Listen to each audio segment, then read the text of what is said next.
elhamdülillah, subhanallah, subhanallah, Allahu ekber, Allahu ekber.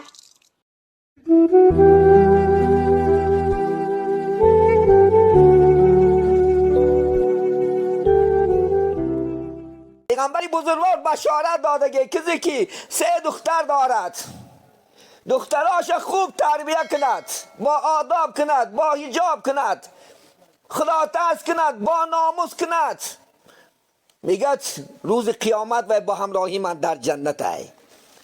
بچه ها را نگفت خدا، لیکن دخترها را گفت. بعد حساب ما 1 دختر داشته باشیم، چی 1 دختر داشته باشیم، خوب تربیهش که گفت انشاءالله با حجابش کن، طاعت کننده، عبادت کنندش کن، با یک پیش مردم، با یک خدا خواهد آبرو برار به شوهر بتش، تو جنتی هستی عزیزان من. امروز دختر تربیه کردن بسیار مشکل شد. این بدبختای جوانای شیطان صفت امروز اکثر دخترها را با واسطه تلفن، با واسطه انشاءالله دیگر فریب دارن. از خدا نمیترسن. از خدا بترس عزیزی من. انشاءالله چکنی همون معامله را خدا خواهد میگیری از کودکات. بعد پشیمان میشه. این جهان کو از فعل ما ندا، باز می آید سوی ما عکسی صدا. امروز زنها شکایت دارن، یه روز از زن شکایت دارن که شوهر من دائم میزند. یک حکایت را خواندم بینین عزیزان من. یک میگه مرد است فقط از زنش میزده است، دروغ بهانه ها کتی. یه روز یک دخترچه دارد، میگه و دخترچهش میگن مردک سخنهای شیرین کتی، با یک محبت صحبت داشت. و زن گفت که میگه مردک جان همین فقط دختر مکلان میشود و شوهر میتی میشه. خوب گفت زن، گفت به شوهر میتی میشه، مبادا برا و همون داماد گفت همین دختری ما را لط کند بزند.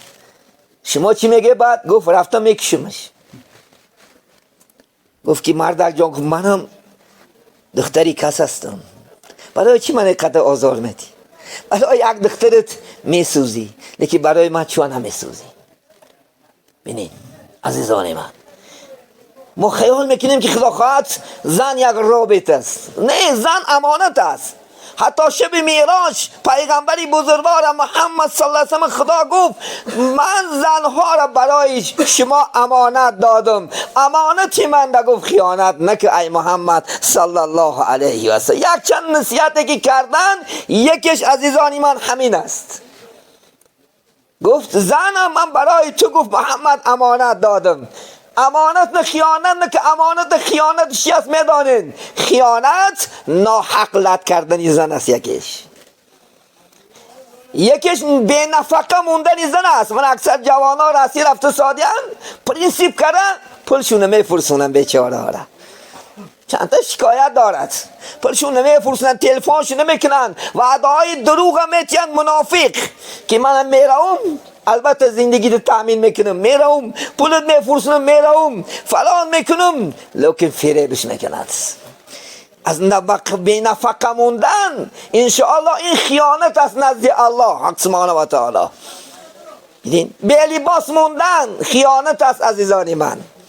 آخی میگه که زنم در خانه بشینه، آخی برای خانه شیشتن شرایط چکرته. در اسلام عزیز مرد زن میپاید، زن مرد نه عزیزانی من.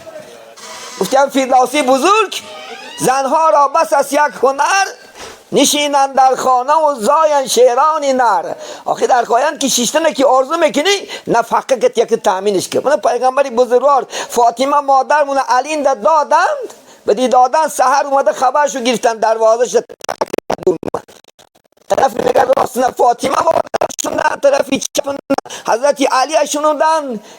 یگان خیرشه، یگان پول، یگان چیز پدرکه نآورد پیغمبری بزرگوار، سخنی مبارک آورد.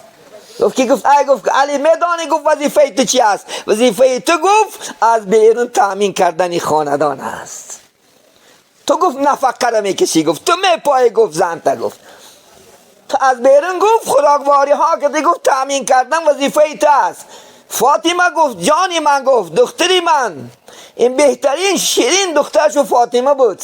میدانی گفت وظیفه تو چی است؟ وظیفه تو فرزند زاییدن است. وظیفه تو در درون خانه خدمت علی را بجا آوردن است. گفت دختری جان، گفت تو وظیفه های خودت بدون، تو تو علی گفت وظیفه ها تا بدون دنیا گفت روشن می شود، حیات گفت شیرین می شود. ببینین ما هم انشاءالله خدا خود دخترامونه وقتی که به شوهر میدادگی باشیم طبق سنت پیغمبری بزرگوار شنانیم و یک به یک وظیفه هایی که در پیش است بگویم. عزیزان من بگو در او خاندان رفتیم کار کن، خدمت کن، حرمت کن، عزت کن، انشاءالله خدا خود آبرو میابی. بگو دختراتون خدا خود گپ گردون نشو گو، بدفعل نشو گو، بد اخلاق نشو گو. دخترم یک زن میگه دخترش نصیحت کرده، میگه دخترم جان دخترم امروز تو حیات دیگر است، تو دیگر محیط میروی و تو دیگر در عالم که زندگی میکنی،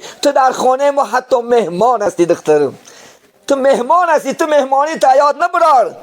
تو یک ساعتی معینی وقتت میمونن، یک ساعت دو ساعت میآیه همچی یک مهمان. اگه خانه اصلی تو همون خانه شوهرت است. دخترم مستحکم انشاءالله خدا خود بخپ همونجا را. حتی آن نصیحت که مبادا اگر یگان خطاها شود دختر جان بگو عذر، که سری خمه شمشیر نبرید است، عذر گو، عذر وقتی گفت از خوشنامنت پرس، گفت ای خسرت پرس، از گفت دامادم، گفت ای بچه‌مو، گفت عذر پرس، گفت خدا خیر انشاءالله. یگان چیزم شکنیم شکستمی و ای دیگر اکن بوتون نمیشه. گفت چیکار کن؟ عذر پرس. گفت که ای گفت میبخشی. گفت خاله جان خیلی پیاله شکست آخی، یک تا پیاله از پیاله میمونم انشاءالله خدا خود میبخشید. گفت سرخم که گفت و لبیک گفت نه، گفت یادگیر. گفت مبادا فیرادت کنن لبیک گفت جانی. گفت مادر خدمت شما هستیم. دائم گفت گپ گردون نشو، خرگین نشو در اون خاندان، مثل خانه خدامو زیبا زندگی کن. گفت انشاءالله خدا خود انشاءالله گفت برکات میابی. البته گفت داماد شوهر تا گفت حرمت کن، شوهر تا گفت انشاءالله خدمت چه بکن. شوهر چی وظیفه که میتیاد؟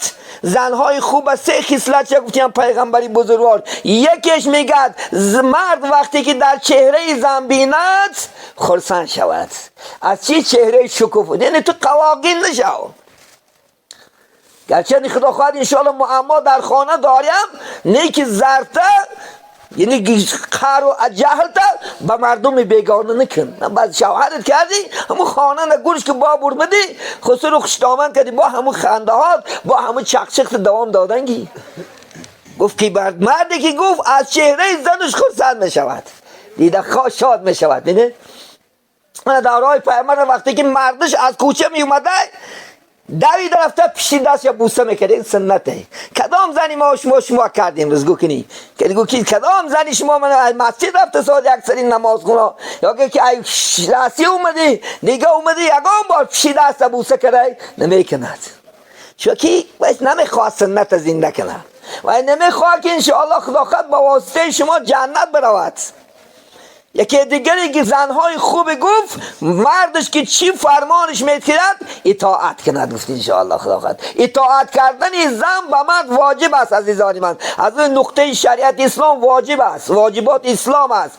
گناهگار میشد کدام زنی که وقتی که شوهرش به یگان کار امرش میکند به یگان کار انشاءالله میفرمایش نکند، انشاءالله خدا خواهد چی میشد؟ وای گناهگار میشد. عزیزان من اطاعت که گفت این زنی خوب خدا خواهد دائم باید که اطاعت کار باشد، دائم انشاءالله لبیک گو باشد، دائم انشاءالله خدا خواهد شوهر میکنگی همون زنه یاد نبرا چی میکند همون زن میکند، بخاک یک سونت بکند، آبرو تا میرزوند، بین مردم شرمندت بکند همون زن است. عزیزانی من باید زن انشاءالله وظیفه های خودش اجرا کند، وظیفه های خودش انشاءالله بدوند و از الله حق سبحانه و تعالی انشاءالله بترسد. پیغمبر بزرگی کدام زنی که گفتن 5 وقت نماز میخوند، روزه ماه شریف رمضان هم میگیرد، خودش از نامحرمان مردای بیگانه نگاه میدارد و خدمت شوهرش میکند، از 8 در جنتی که کدامش بخواهد الله انشاءالله خدا خود داخلش میکند. کدام دروازه بخواهد، خواهد یکمش، خواهد دویمش، خواهد سهمش، خواهد هشتمش، کدام دروازه که انتخاب کند الله سبحانه و تعالی کارش میکند داخل همون جنتش میکند. اگر این 4 وظیفه که موندگی است انشاءالله خدا خود اجرا کند. البته انشاءالله 5 وقت نماز عروس و داماد خوانین انشاءالله خدا خواهد. نمازها را در وقتش ادا کنین انشاءالله خدا خواهد. عبادت در وقتش کنین و خدمت یکدیگر و خدمت خسور و خوشتامن یکدیگر خدا خواهد به واسطه طاعت عبادت کنین انشاءالله سعادت خدا خواهد دو دنیا نمیرسین، سعادت این دنیا هم و آخرت هم انشاءالله خدا خواهد. من در حق خدا خواهد سوره ماعونه بعضی مسائلی که مهم است، چون که ما اکثر وقت درباره زنها خدا خواهد صحبت کردیم داماد و نن درباره خدا خواهد انشاءالله حق ماعونه که سوره ماعونه 7 چیز است و شما عزیزان قصه باشم انشاءالله خدا خواهد میرسونم، چون که این مسئله انشاءالله خدا خواهد مهم است، مسئله که خدا خواهد انشاءالله در عمل انشاءالله عیناً اجرا کننده است.